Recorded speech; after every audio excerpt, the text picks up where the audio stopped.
Dans la vidéo d'aujourd'hui, nous allons parler des poivrons, de la culture des poivrons. Dans cette vidéo, je vous expliquerai de A à Z l'itinéraire technique de la production des poivrons. Vous savez que les poivrons est une culture maraîchère qui est rentable. Oui, parce que bon, les poivrons sont souvent rentables parce qu'il y a des périodes où les poivrons sont très rentables. Il y a des périodes où les poivrons chutent un peu sur le marché. Donc, il faut vraiment connaître la vraie période où cultiver les poivrons. Alors, et aussi, les poivrons sont des cultures peu exigeantes. Donc, les poivrons n'exigent pas trop de suivi. Aussi, en éléments fertilisants et phytosanitaires, les poivrons n'exigent pas trop comme d'autres cultures et maraîchères comme les tomates, les pommes de terre et autres. Alors, c'est parti pour la vidéo. Et si tu es nouveau sur la chaîne, n'hésite pas de t'abonner et de liker. Salut à toi et bienvenue dans cette chaîne. Je suis Tego Farnelson. Je suis ingénieur agronome génie ruraliste. Quand on parle du génie rural, il s'agit du mélange des techniques d'ingénierie et de biologie appliquées dans le domaine agricole. Je suis entrepreneur agricole et je travaille plus précisément sur les arbres fruitiers comme les avocatiers greffés, les pommes de France, les manguiers, les safoutiers et les agrumes. Bon, je travaille aussi sur les papayes et bon, plus précisément sur les variétés spécifiques comme Kalina et Goliath. Je travaille aussi sur les mini-systèmes d'irrigation. Étant donné que je suis un ingénieur du génie rural, je suis passionné par des systèmes d'irrigation et des machines agricoles. Donc, si vous avez besoin de machines agricoles, n'hésitez pas de nous contacter. Nous sommes situés dans la ville de Tchang. Et si vous avez des projets sur des systèmes d'irrigation, n'hésitez pas aussi de nous contacter. Nous organisons aussi des formations en présentiel et en ligne sur les différentes cultures, que ce soit les arbres fruitiers et sur les cultures maraîchères.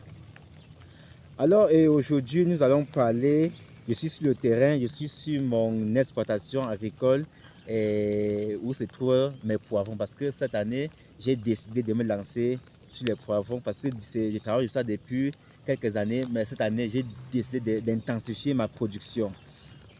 Alors, je vais vous présenter de manière plus simplifiée les techniques de production des poivrons. Donc, si vous avez un projet dans ce domaine, n'hésitez pas de nous contacter.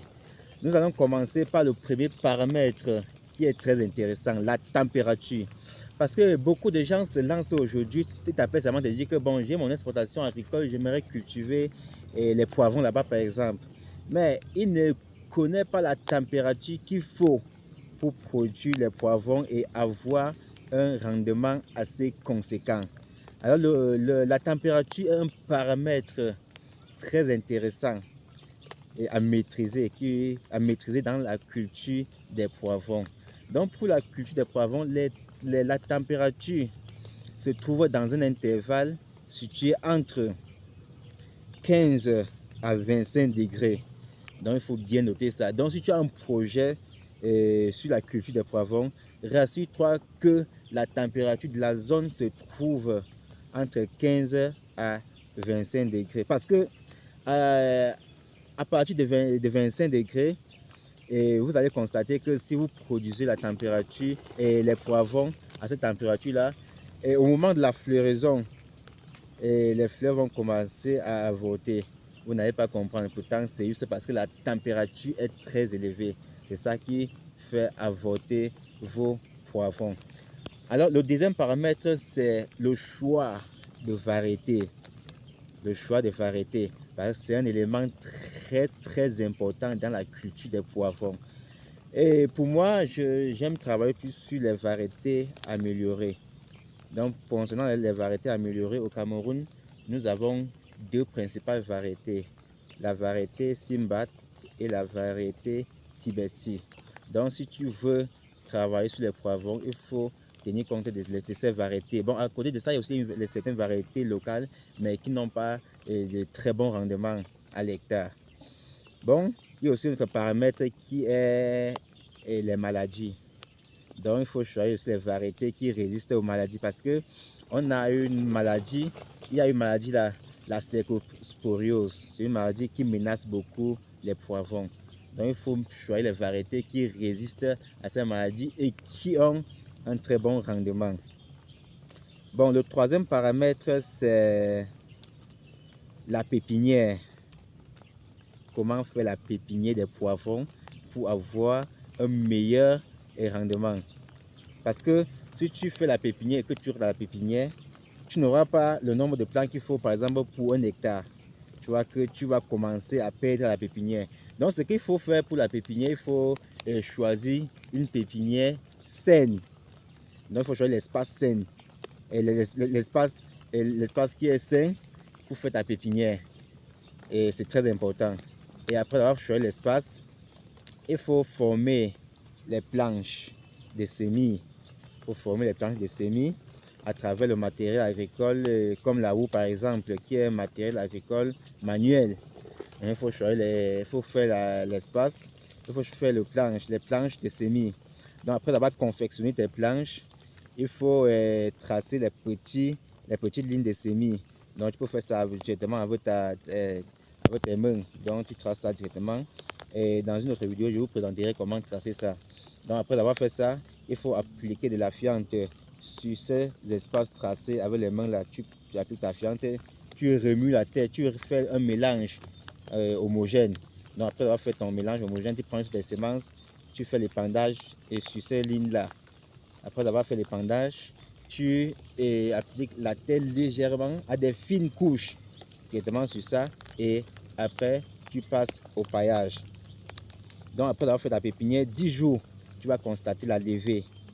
Donc après 10 jours, tu peux maintenant retirer les pailles. Les pailles, ça pour que tes plants puissent évoluer. Donc après la pépinière, on passe à une autre étape qui est la préparation du site. Dans la préparation du site, on va parler plus du défrichage. S'il y a les herbes dans le site, mais si les herbes ne sont pas dans le site, il faut passer au labour. Le labour est une étape très importante à ne pas négliger lorsqu'il s'agit des poivrons. Parce que les poivrons sont les cultures qui ont besoin de l'espace pour se développer, pour que les racines se développent et pour que les plantes donnent une très bonne végétation. Alors il faut faire le labour maximal que possible. La zone d'intervalle se situe entre 30 à 35 cm. Donc tu dois entrer en profondeur du labour entre 30 à 35 cm.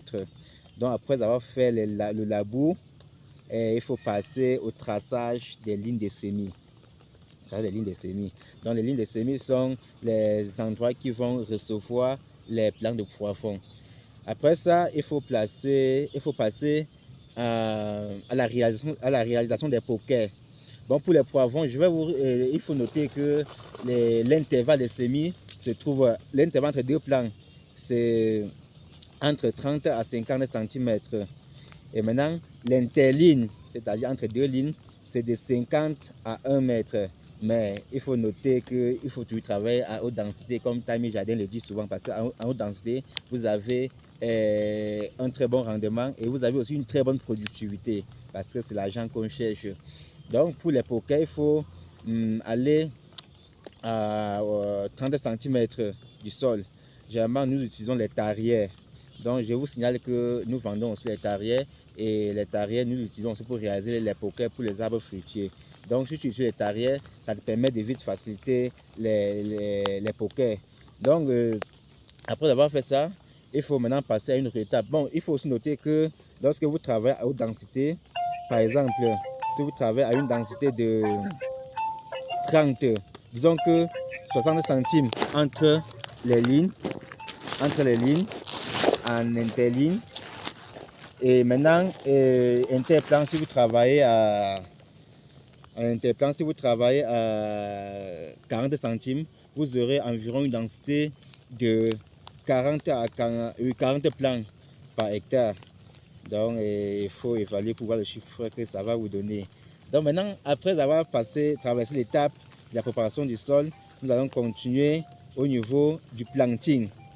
Le planting, et lorsque vous avez confectionné vos différents pokers, il faut directement apporter de la fiente dans ce poker. Et lorsque vous appliquez la fiente dans les pokers, vous laissez 3 jours de pluie sur ça.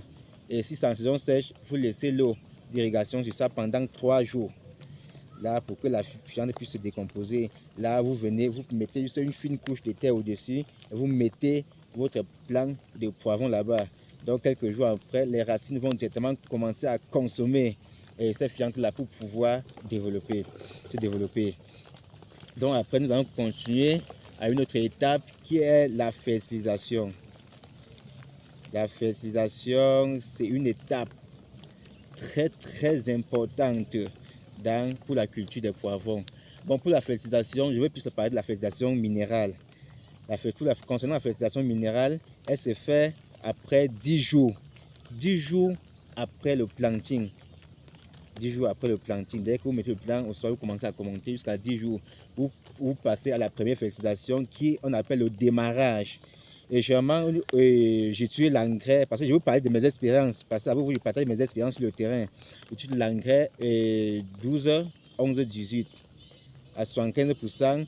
Et maintenant, je mélange avec le Yaramila Ultra 20-10 à 10%. J'applique sur ça et je fais le premier sarclage. Maintenant, 1 mois et demi après le planting, je passe à la deuxième fertilisation. La deuxième fertilisation, je mets le 12, 11, 22. Je mélange à 50%. Je mélange à 25% le DAP et à 25% le Yaramila Ultra. Après ça, maintenant, je fais le monbutage. Là, c'est après 45 jours du planting. Lorsque vous avez traversé cette étape de fertilisation, il faut parler du traitement phyto. Pour le traitement phyto, j'utilise généralement le Pencozeb. Donc, c'est un fongicide à base du Pencozeb qui permet d'éliminer un certain nombre de maladies comme la cercosporiose. Maintenant, après la fertilisation et après ce traitement, je passe au second traitement qui est la lutte contre les insectes et les chenilles, les cochenilles, parce que ce sont les ravageurs qui menacent beaucoup les poivrons. Donc, pour les produits que j'utilise comme insecticide, il y a le K optimal, il y a le Pacha, il y a le Canon. Donc, ce sont généralement les produits, quand tu utilises pour traiter les poivrons, tu es sûr que tu n'auras aucun ravageur qui va te menacer. À côté de ça, la prochaine étape est l'irrigation. L'irrigation, bon, vous savez que si vous êtes dans une zone où la pluviométrie ne couvre pas les besoins des poivrons, si la pluviométrie n'est pas importante, il faut irriguer. Et si vous êtes en saison sèche, il ne faut pas blaguer avec les poivrons parce que lorsque les poivrons fleurissent, il faut assez d'eau pour retenir les fleurs et pour permettre aux jeunes fruits de grandir. Je vais un peu vous présenter mon exploitation. Vous allez voir comment nous sommes en saison sèche et je venais de faire le butage. Le butage, c'est une opération qui entre dans l'entretien. Bon, ici là, j'ai mon système d'irrigation. Voilà, vous avez mon système d'irrigation. Observez comment le sol est un peu humide. Bon, là, vous avez les poivrons en pleine croissance. Donc, observez les fruits. Observez les fruits, comment ça se passe. Donc, ici là, j'ai mélangé 2 variétés. Il y a la variété Simbat associée avec une variété améliorer, avec une variété locale. Donc je venais comme ça de faire mon butage parce que j'ai mis l'engrais, j'ai déjà appliqué de l'engrais, il fallait buter. Étant donné que nous sommes en saison sèche, il faut mettre de l'eau pour que la plante consomme, pour que ces engrais, pour dissoudre ces engrais et pour que la plante puisse consommer. Donc là, ce sont les systèmes d'irrigation qui sont sur place. Donc, et l'autre étape, nous allons parler de l'entretien. Bon, l'entretien, il s'agit du saclage. Oui, il s'agit du saclage. Il s'agit aussi du butage. Bon, le saclage se fait généralement à partir de 2 semaines. Pendant les premières 2 semaines après, tu fais le saclage et tu fais ta première fertilisation. Et maintenant, 1 mois après, tu fais ta deuxième fertilisation et tu accompagnes avec le butage. Alors, il y a aussi une autre étape qu'il faut noter, c'est la récolte. La récolte, bon, la récolte, ça dépend des différents marchés. Ça dépend des différents marchés. Donc, je ne veux pas être très long. On va arrêter la vidéo à ce niveau. Donc, si vous avez un projet dans ce domaine, n'hésitez pas de nous contacter. C'était l'ingénieur agronome Tego Fab. Ciao.